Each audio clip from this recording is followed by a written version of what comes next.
'Twas the night before Pinsick, and all through the lands nobody was packing their trucks or their vans.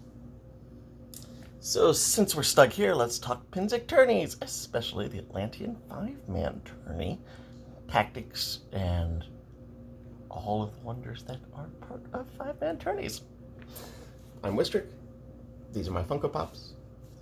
This is my carpet. It's been a while since I've done one of these. If you haven't caught them, I've been spending more time, more of my melee thinking energy on the Fighting the World panel discussions that we've been hosting, that Baroness Bruce out of the Mid and I have been hosting.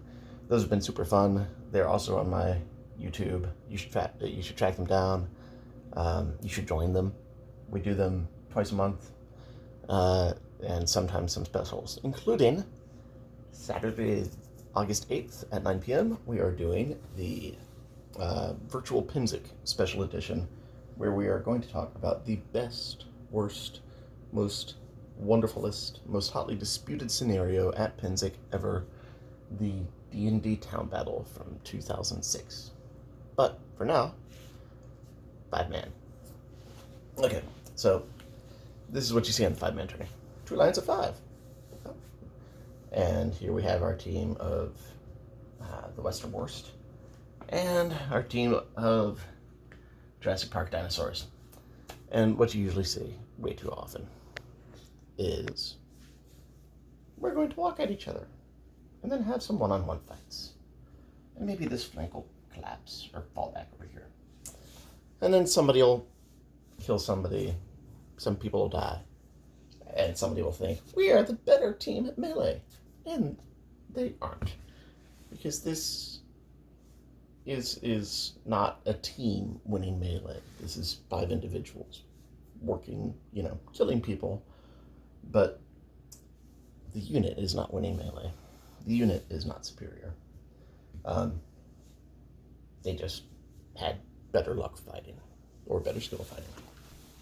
So yeah, we usually see they form their fives. Sometimes this line doesn't even move off of the starting line back here. So what your opponent, if your opponent should do that, what should you as the attacking team, as the more aggressive, more initiative-taking team do? Well, let them stand there. If they want to rob themselves of room to maneuver, let them. And then hit a flank. Let these 2 fighters screen, hammer one side, hammer the other side, and, munch them against the wall. They'll retreat. Marshals will call edge of the world. They'll get to the edge of the world, so they'll call a hold. Let them walk out a few paces. Don't recenter to the middle of the field. That's stupid. They chose to back. They chose to stand against the wall or to back into the wall. Let them back out a few steps, then repeat the process until they're all dead. You also see,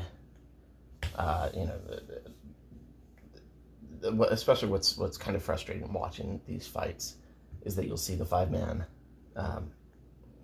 the 2 5-man teams do this and leave all this space over here open. Use it. Get around a flank. It's the Atlantian 5-man tourney. You can run, you can DFB. So get around the flank, get around in the backfield, DFB some people. Okay. T-Rex is not going to be your runner. That's why we have our Velociraptors. Here we go. So, and the other thing you see is a team of 5 people who think they're really badass will scatter and kind of do zone defense and try to pull this into a bunch of one-on-ones. If your team is individually superior, you think, to the opposing team, pulling them into one-on-ones gives you a pretty high chance of success. But that's less, we were the better melee unit. Just, we had individual skill. And I can't teach that with FunkoPops. So, how do you count if your opponents are that team? They're scattering at you, and you can tell You see how they carry themselves. You see what their ranks are. If they do this, they scatter at you. Basically, one or two of your people are gonna die. You know this, so you let them. And you mob one side, and Yara Greyjoy dies nobly. And hopefully you overwhelm these two. Probably lose one in the process. Mob the next one while Yara's dying over here. She's dead. But then that one's dead. And you can continue to mob.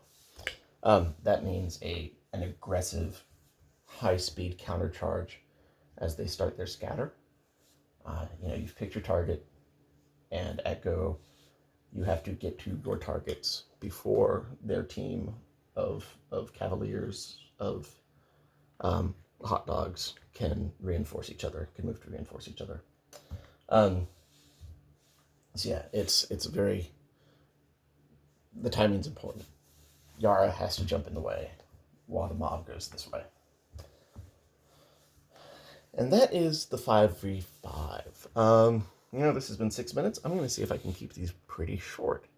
So that is when you have two units when you have a unit that is acting as just 5 people, or as 5 people, and not distributing resources a little more intelligently. And we'll talk about how to split the unit into subunits next.